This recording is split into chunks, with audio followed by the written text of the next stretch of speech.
Up first, several state agencies inspected the Jamaica Zoo today as part of a probe into an incident where a worker at the zoo was bitten by a lion on Friday. The worker, who is seen taunting the lion, is said to be recovering, but the incident has raised concerns for stakeholders. Paul Ferron, owner and operator of Jamaica Zoo in Lacovia, St. Elizabeth, is trying to move on from this incident. The injured staff is said to be recovering.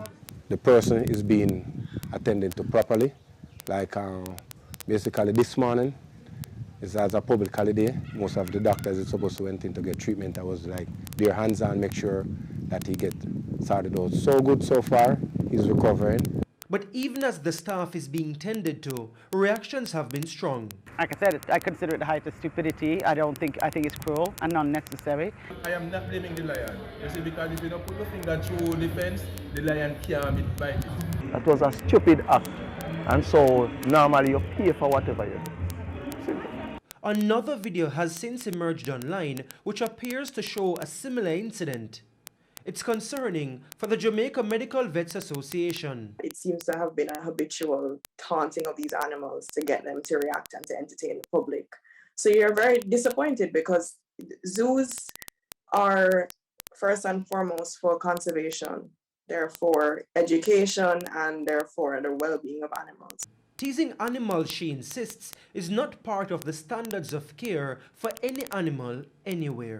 It just feels like we've had so many incidents recently that have kind of shed a light on how much we need to address the issue of animal welfare in this country. You know, we have a Cruelty to Animals Act, which a lot of people don't know about, that there is an act with laws of how animals should be treated. Dr. Osbill Watson is chief vet in the Ministry of Agriculture. He was part of a fact-finding team that visited Jamaica Zoo today. There are guidelines as issued by the permits that they would have received in relation to the operation of the facility, and we want to ensure the public that we will investigate any matter of animal welfare abuse and to make sure that such incidents are not repeated, and if needs be, then the proper sanctions would have been put in place. For Pamela Lawson, Managing Director of the Jamaica Society for the Prevention of Cruelty to Animals, the incident can be beneficial. I think it was positive. I think it's also going to be a learning curve for everybody. It's going to have a bit of a positive impact in the way we all deal with animals, especially when they're in attractions like the zoos, etc. She also responded to calls for a lockdown of Jamaica Zoo. For every action, there is a reaction.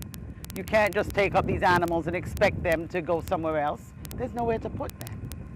So the whole point of today's visit is to help the operators of the Jamaica Zoo to put things in place that will provide a healthy, proper environment, safe environment for the animals and for the visitors and workers. But Dr. Schwartz believes someone should at least be held accountable. We need to have a serious conversation and serious legislation to make sure that people who don't do what they're supposed to do by animals, whether again it's a lion, it's a horse, a cow, whatever it is, are punished, and that, you know, we see consequences for these things. Mr. Ferron, in the meantime, says he'll work to avoid a repeat.